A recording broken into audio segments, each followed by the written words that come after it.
अस्सलाम वालेकुम, आप देख रहे हैं डेली मुमताज़ डिजिटल और मैं हूँ आपका मेज़बान शराजुद्दीन। नाज़रीन, पीटीआई की सीनियर रहनुमा अली नवाज़ अवान हमारे साथ मौजूद है। सर, क्या समझते हैं, सियासी इंतकाम हो रही है? नहीं, और आपके सामने क्या नज़र आ रहा है? किसी को मुंशी कहने में पाकिस्तान में पहले कभी केस हुआ है? ये पाकिस्तान में तो मुंशी हलवा भी है, मुंशी मिठाई भी है, मुंशी ना कई चीज़ें हैं। फिर तो आदि वकीलों के तो साथ वो चलते ही मुंशी हैं, तो सारे मुंशी अंदर हो जाएंगे बेचारे। कोई वकील किसी को मुंशी कह देगा तो ये तो एक सियासी चीज़ है। फवाद चौधरी वॉइस है तहरीक इंसाफ की, पाकिस्तान के लोगों की आवाज़ है, उसको दबाने का जो तरीक़ाकार है, और जिस तरह उसका जिस्मानी रिमांड पहले दे दिया गया और अब उसकी रिवीजन के अंदर दोबारा उसको बुलाया जा रहा है। आज तो ज़मानत सुनी जानी थी उसकी, बट ये आपके सामने ही है। पूरी तरह एडमिनिस्ट्रेशन इसके अंदर इन्वॉल्व है और पोलिटिसाइज़ किया जा रहा है इस चीज़ को।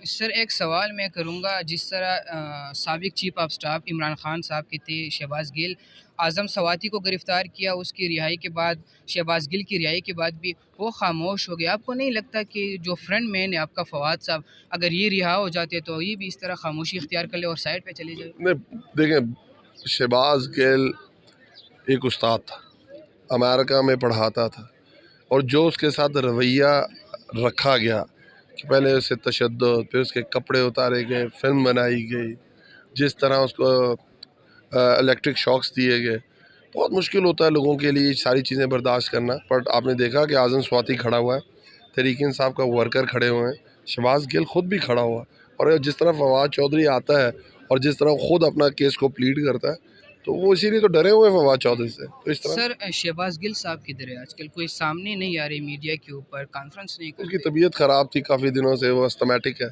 जी। अस्थमा का पेशेंट है वो।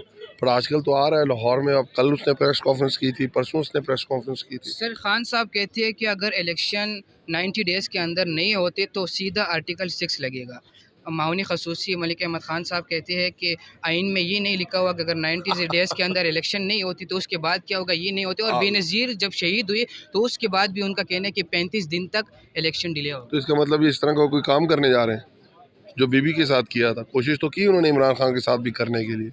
आइन के अंदर देखें, बड़ी एक क्लैरिटी है। आप आइन मानते हैं या आप नहीं मानते। अगर आप मानते हैं तो आपको उसके साथ चलना है, अगर आप नहीं मानते तो उसका भी आइन के अंदर लिखा हुआ है कि जो आइन को नहीं मानेगा उसकी क्या सज़ा होनी चाहिए।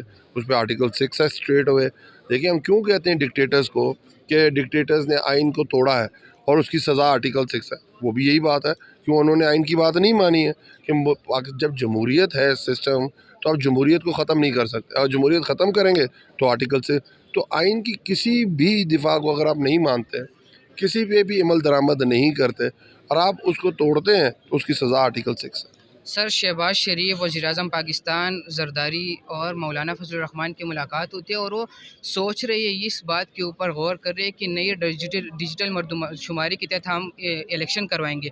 सर, अगर इलेक्शन डिजिटल मर्दशुमारी के तहत होंगे तो नई हल्का बंदियों में बड़ा टाइम लगेगा। तो आप क्या समझते हैं, इलेक्शन हो और अभी उसके बाद दोबारा भी मुलाकात हुई है मौलाना साहब की और ज़रदारी साहब की, आप क्या समझ रहे हैं, कौन सा गेम खेला जा रहा है? ये देखिए, वो उनकी तो पूरी कोशिश है। देखिए, वो आइन से नहीं भाग रहे, वो बेसिकली पाकिस्तान की आवाम से भाग रहे हैं, क्योंकि अब जो इन्होंने पाकिस्तान की आवाम का 8.5 महीने में हशर किया है, वो उसको फेस नहीं कर सकते, उनके दरमियान नहीं जा सकते।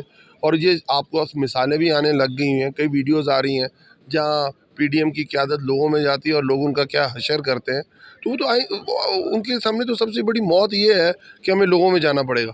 उस मौत से बचने के लिए वो इस तरह के हरबे आज़मा रहे हैं। बट आइन बड़ा क्लियर है इस चीज़ के ऊपर कि आपने 90 डेज़ के अंदर इलेक्शन कराने हैं, गवर्नर ने डेट देनी है।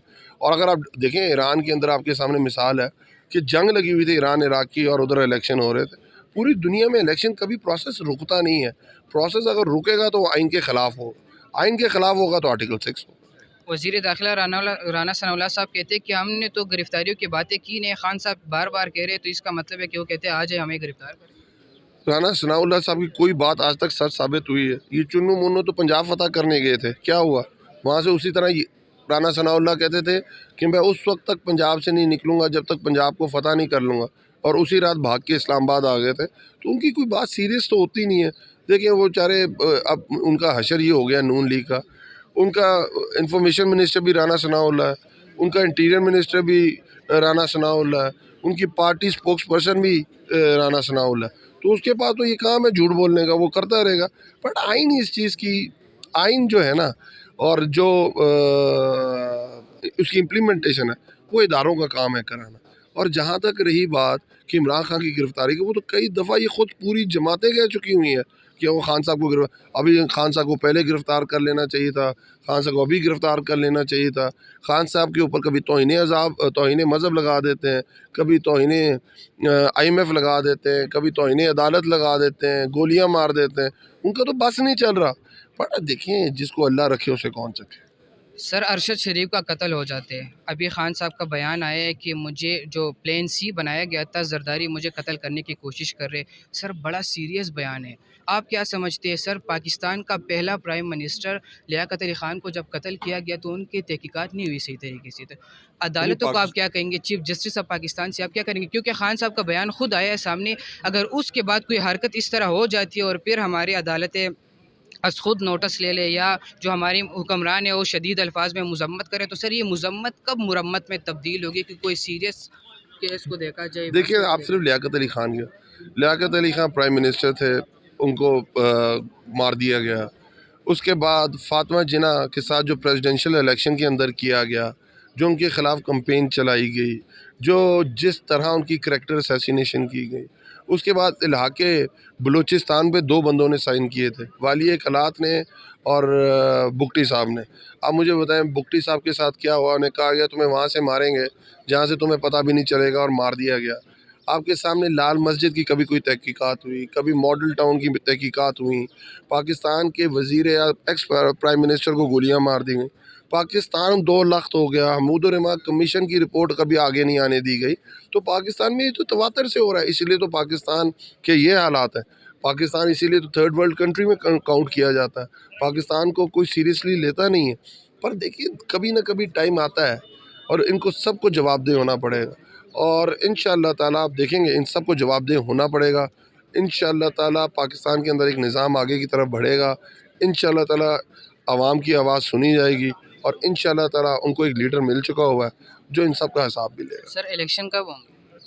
الیکشن آئین کے تحت سر جو 2 اسمبلیاں ہیں وہ 90 ڈیز کے اندر ان کے الیکشنز ہوں گے.